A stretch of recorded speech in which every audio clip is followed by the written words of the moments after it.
Reka subire ndabaha ikaze mwese inshuti banywanyi bacu mukunda kandi mugakurikira amakuru n'ibiganiro tubandanya gushikiriza kuri muresha kuri yanyu mukunda cyane mwe Rudende Isange TV muresha kure bashikiriza amakuru n'ibiganiro biba bigiso kandi biba byakorewe amatohoza mu bisata bitandukanye nka politiki, umutekano, inkino, indero, iperereza, agateka kazi na muntu, amakungu ya kure ndetse n'andi makuru yose abarika aravugwa ijya nino. Ndabahaye mwiriwe abandi ndabahaye mwaramutse bivanye naho mwirereye. Iri ni iteka n'umunezero ntangire gusubira kubana namwe banywanyi bacu mukunda kandi mugakurikira amakuru n'ibiganiro tubandanya gucikiriza. Ndabaye kaze rero mu makuru yacu, amakuru yute cyane, amakuru abiri wavugwa mu mihinga itandukanye, akaba ari amakuru rero araza gushimikira ku ngingo nkuru zitandukanye, na cyane cyane aho tuza kurabira hamwe mu bijanye na politiki ngaha mu Burundi. Turaza kandi no kunyarukira mu biriko biravugwa mu makungu, turabira hamwe uko bihagaze. Turaza kunyarukira mu ntara zitandukanye zigize igihugu cyacu cy'u Burundi, turabira hamwe ibiriko birahavugwa. Mu gihe kandi umukuru w'igihugu cy'u Burundi Evaristo Ndayishimiye ndetse n'umushikiranganje wa mbere w'u Burundi Gervais Ndirakobuca icuka kibi casubiye kwaduka, aho rero umushikiranganje wa mbere w'u Burundi ngo yagerageje gushaka kugandagura umukuru w'igihugu, bigatuma rero umukuru w'igihugu afata ingingo yo guca amukomboza. Gusa biri kuvuga ko umukuru w'igihugu yoba yamwoherereje umugwi witwaje urwanisho ngo umugandagure. Gervais Ndirakobuca rero biri kuvuga ko ubwo yaravuye ku mugwa mukuru wa politiki Igitega, hoba hari umugwi witwaje urwanisho wamutegereye mu nzira uca umugaba ko igitero. Kuri ubu ngubu rero biri kuvuga ko amagara ya Gervais Ndirakobuca atifashe neza, nyuma yuko kandi Gervais Ndirakobuca akombowe mu bijanye n'igipolisi, aho umukuru w'igihugu cy'u Burundi Evariste Ndayishimiye yafashe ingingo yo kumuha akaruhuko k'izabukuru nubwo atari yakwiza ikiringo co kujya mu zabukuru. Nyuma yuko kandi icuka kibi cumvikanye hagati y'umukuru w'igihugu ndetse na Gervais Ndirakobuca umushikiranganje wa mbere w'u Burundi, hatibagiye ndetse n'umutamukanyi w'umukuru w'igihugu Angeline Ndayishimiye, aho rero Angeline Ndayishimiye yagiriza umushikiranganje wa mbere w'u Burundi ko kuba ariko arashaka kugandagura umukuru w'igihugu. Si ibyo byenyine kuko Gervais Ndirakobuca ariko aranagirizwa no gushaka ngo kunyonora amatungo y'igihugu nk'ibyo yakorewe nk'ibyakozwe n'uwo yasubiriye ari we Arengiyome Bunyoni. Gervais Ndirakobuca rero kuri ubu ngubu biri kuvuga ko yoba ashaka kugira atabwe mu mvuto bivanye nuko ngo nawe ariko aragirizwa nk'ibyo yakorewe cyangwa se nk'ibyo Arengiyome Bunyoni yoba yari yashaka gukorera umukuru w'igihugu. Amakuru rero adushikiye yihuta cyane nuko kuri ubu ngubu Gervais Ndirakobuca umushikiranganje wa mbere wa leta y'u Burundi yoba arashwe n'umugwi witwaje ibigwanisho. Gusa bikavuga ko woba woherejwe n'umukuru w'igihugu ashaka kumwikiza, nk'uko amakuru duhabwa n'amasoko yacu abitomora. Naho Ngoziho umugabo yatowe yapfuye, bikavuga ko yoba yishwe na bamwe mu rwaruka rw'umugambwe uri ku butegetsi. Kwa 11 mu Kakaro uyu mwaka, karitiye ya Kigarama yo muri komine Ngozi mu ntara ya Butanyerera uraruko ku Burundi yabyukiye mu gahinda ndetse n'umubabaro udasanzwe kuri uwo wa 10 mu Kakaro. Ikiziga c'umugabo yubatse akaba na se w'abana azwi ku izina rya Alexis caratowe hafi y'ivomo rusange. Urwo rupfu kandi rukaba rukekwa ko ruba rwarakozwe n'imbonerakure. Uburyo yapfuyemwo bwatumye hibazwa ibibazo byinshi, amatohoza ariko araba, ariko ngo hikekwa bamwe mu rwaruka rw'umugambwe uri ku butegetsi. Itorwa ry'ico kiziga kandi cyahungabanije umutekano w'abanyagihugu. Alexis yari aryamye hasi yatawe hafi y'ivuriro ryo muri karitiye Kigarama. Hampande yiwe hari hashizwe umufuko w'ibiharage ndetse n'umuceri, nk'uko umengo yoba yagerageje kwiba biranka.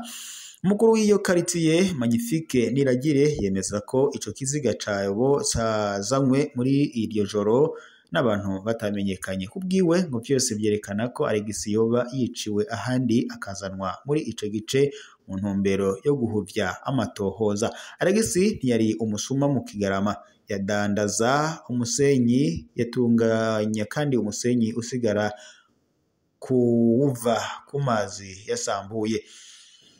ibikorwa vyiwe vyatuma ndetse abeshaho umuryango wiwe neza. Urupfu rwiwe rero giturumbuka rwateye uruhagararo ndetse n'umubabaro mwinshi abo mu muryango wiwe basanzwe bari mu bukene ntangere, basaba amatohoza yihuta kandi adahengeshanya kandi adahengemye. Igipolisi cavuze ko catanguje amatohoza. Umuntu umwe yarahagaritswe, yavuze ko ngo yoba yari yagiye mu gisagara kugura ibirato ariko igisho ziwe zirimwo ibidatomoretse neza. Ariko ku rundi ruhande abatari bake bakaba bariko baradoma urutoke kuri bamwe mu mbonerakure abanywanyi b'umuhari w'urwaruka rw'umugambwe uri ku butegetsi CNDD FDD akenshi bakirizwa amabi menshi mu bice byinshi by'igihugu, ariko nta cemezo na kimwe cerekana uruhara rwabo kiratangwa gushika kuri aya magingo n'abarongozi. Ikibazo ca Alegisi kivyuye kandi uruhagarara rwibonekeza mu karere karangwamo umutekano muke. Abanyagihugu benshi bumva ko bahebwe kubera ubukozi bw'ikibi buguma bwiyongera. Ikiziga c'uwo muhisi caciye kijanwa ku bitaro by'akarere ka Ngozi, harasabwe ko gipimwa kugira ngo hamenyekane icamwishe. Intwaro yemeza ko izotanga umuco kuri ico kibazo. Mu Kigarama umubabaro wo ni mwinshi, agashavu nako karaniga ku banyagihugu. Mu gihe rero ubutungane butarakora urwikeko ngo ruzagoma rutera ubwoba kuri ubwo bubisha, biboneka ko uwo muntu yishwe ariko bigahishwa nk'uko bitomorwa n'abanyagihugu bo ngaho Ingozi. Naho muri Kenya hoho mu nkambi ya Kakuma ishirwa mu mirwi y'impunzi mu gihe hibonekeza uruhagarara.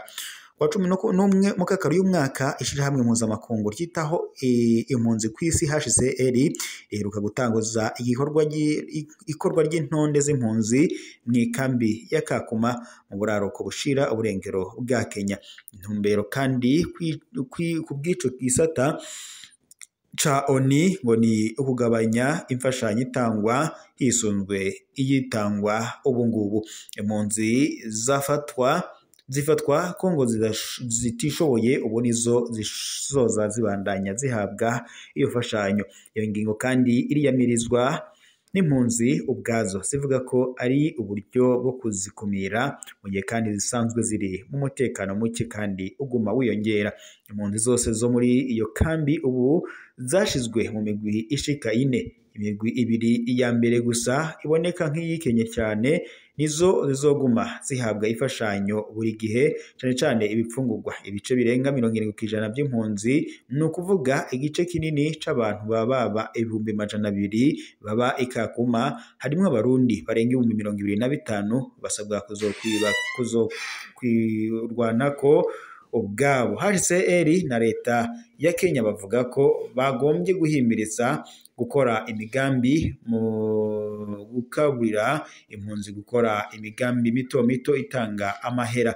Urudandazwa, uburimyi, ububaji, PAM ishirahamwe rikuru rifasha mu bijanye n'ibifungurwa ririko rirashira mu ngiro uwo mugambi mushasha kuva muri Mukakaro, ariko ku rubuga uwo mugambi ntibawumva kumwe. Kubw'impunzi ni uburyo bwo kubata bunyegejwe ariko benshi bariyamiriza ingingo bavuga ko ije kubakenesha mu gihe bari basanzwe n'ubundi bibereye mu bukene budahera. Umwiheburo ni mwinshi cyane ko ingaruka zimaze kwibonekeza mu bisata bimwe bimwe bikomeye. Ku bitaro by'ikambi imiti igenewe abagwaye indwara zidakira, cyane cyane abagwaye umugera wa sida ndetse na diabete ryarahagaritswe. HCR igomba kwica abo yategerezwa gukiza, niko umwe mu mpunzi z'abakongomani ashikiriza. Mu gihe kandi hibonekeza ubukene n'umwiheburo, hagatanguye kwibonekeza kandi umutekano muke.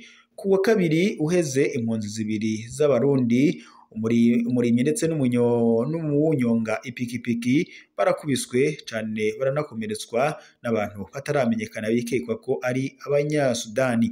Abo bagiriwe nabi baribwe ivyabo byose, ubusuma bwo mu ngo ndetse no mu mirima bwariyongereye, indyane mu miryango nazo zonyene zariyongereye. Ndongozi zo muri iyo kambi birazigora guhumuza ayo mabi. Kuri ayo mpamvu kandi yiyongera zimwe mu mpunzi cane cane abarundi n'abanyekongo ubu bariko bariyandikisha mu mugambi wo gutahuka ku bushake, ariko kubw'indongozi nyinshi ubwo gutahuka ngo ntikuvuga gutahuka ku bushake, si uguhunguka ku bushake, ni uguhunga.